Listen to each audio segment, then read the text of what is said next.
Hello, grade 5 students. Today we reach the last part of our lesson about how do organisms interact in an ecosystem. Today we will talk about two kinds of relationships in the ecosystem.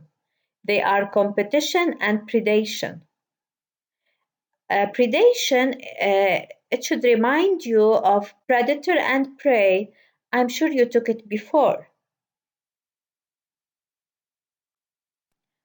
What are the objectives? What are we going to study today? We are going to study the meaning of limiting resources or limiting factors. How do these limiting resources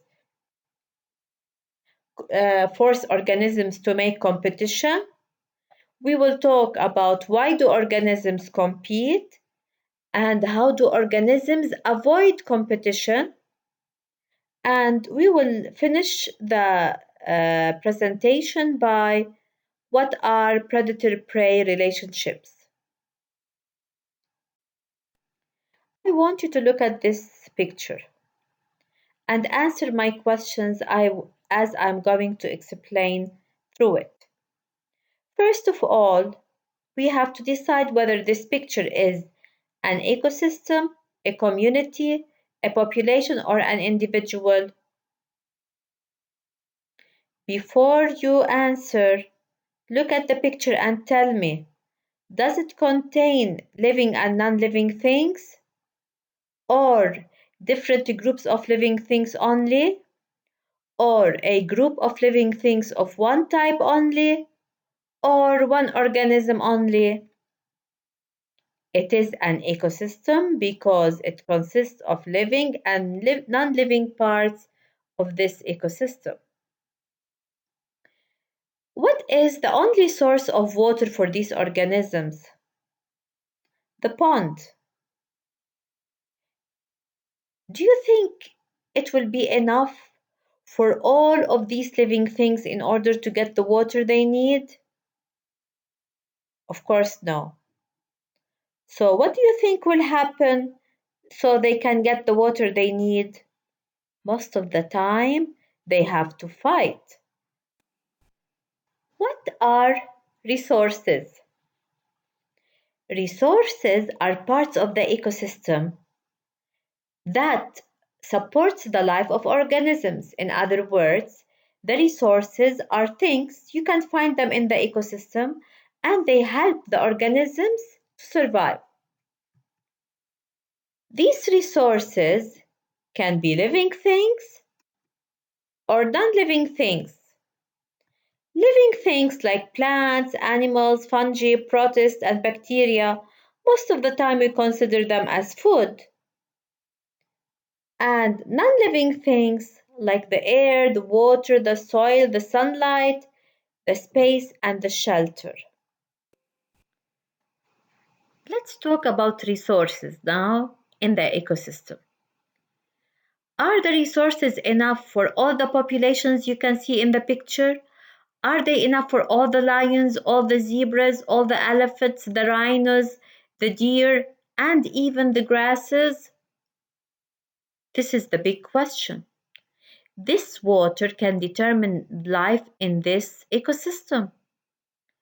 If the water is enough for all the populations, all of the individuals in each population will grow bigger.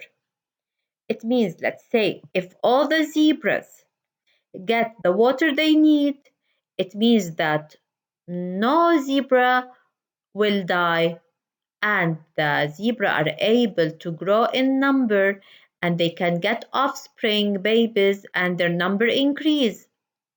But if they did not get enough water, some zebras will die. If the zebras will die because they are not getting enough water, it means that the size of the population of zebras will become smaller. So, are the resources enough for all the populations of lions, elephants, zebras, rhinos, deer, and grasses? Of course, no. So, resources in the ecosystem are limited. Limited means they are not enough, like water, sunlight, air, shelter, and food are not enough for all the organisms. Even the food, it's not enough for all the members. So, since the resources are not enough, they are limited, we call them the limiting factor. What do we mean by limiting factor? The limiting factor means that the resources are not enough and they can determine whether the population can grow in size. It means it have too many organisms, like too many zebras, or a small amount of zebras, or a great number of elephants, or small amount of elephants, and so on. So, what are limiting factors or limiting resources? They are resources that are not enough for all the organisms in the ecosystem. Why do we call it limiting? Because it can limit how many living things of a particular population an ecosystem can support. Now, what happens if the resources are not enough? I want you to look at this picture.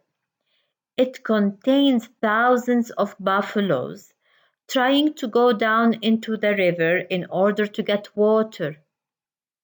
But is the space and the water enough for all the populations? No. So, what do you think will happen between them? They will fight, yes. They will not live happily ever after. They will always have something to fight for. They might fight for grass, or they might fight for water. Sometimes they need space or shelter they can fight for. So, what is competition? Competition is the fighting for the limited resources, like water in this picture.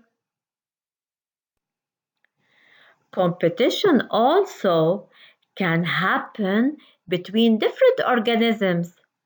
Like here we have different populations: lions, zebras, elephants, deer, rhino.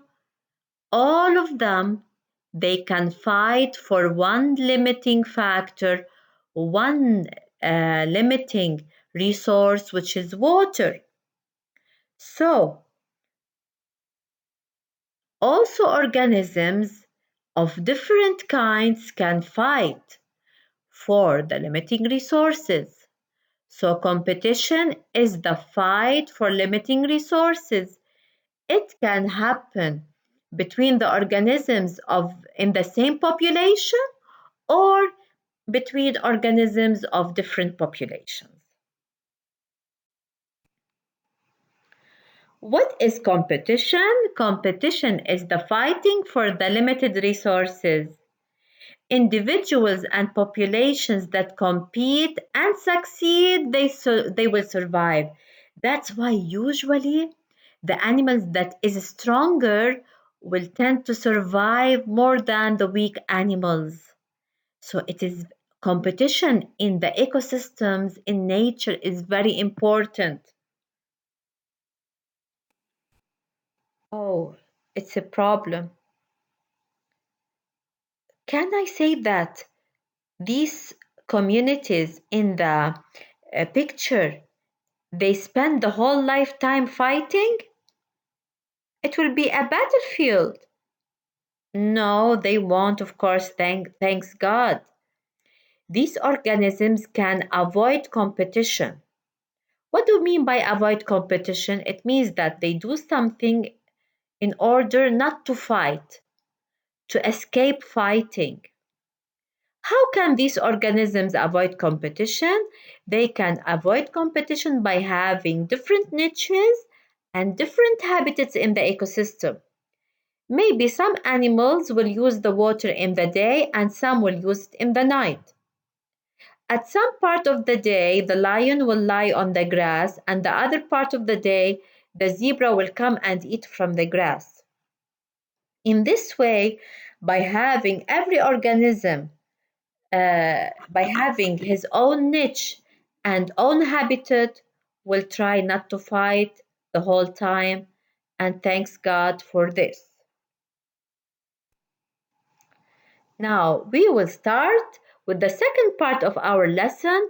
What is predator-prey relationship, or what I called it before, what is predation? Predator-prey relationship is the relationship between two organisms in which one eats the other.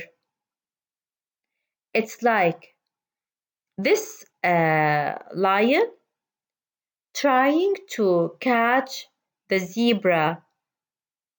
One eats the other. The lion will hunt, catch, and eat the prey, the zebra. The prey is the animal that is caught by the predator. What is predator-prey relationship? It is the relationship between two organisms. One, the predator to the lion, is chasing the zebra until it catches it and eats it. The zebra, we call it the prey because it is the animal that is hunted and eaten by the prey. Usually, the predator, it sees the prey, starts to approach it slowly, and then jumps on it suddenly, captures it, kills it, and eats it.